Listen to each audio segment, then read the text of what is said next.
Alo, përshëndetje zëri Kurteshi. Alo? Po?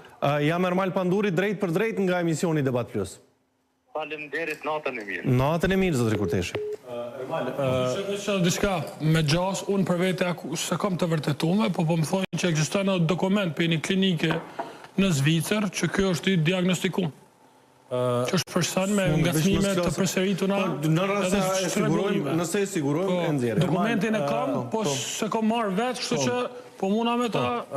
Unë fillimisht, dhe më thonë, jo që nuk pajtuam, po jem totalisht kundër shprehjeve të tilla edhe ndaj kujdo, qoftë ndaj gazetarëve, qoftë ndaj çdo njeriu, absolutisht, dhe më thonë, po e shpreh indinjatën edhe kundërshtimin tem rreth asaj. Por diçka që më do këtë shumë interesant që e thalirimi është një lloj standardi, një lloj gjykimi për aspektin psikiatrik të personave në bazë të asaj që ka thonë, që shbërtasin, që shfyjnë, që ofendojnë, atër nëse përdora standard i bjen që shumë njerëz dhe shumë gazetarë në për studiet televizive, i bjen që do të më i të tillë.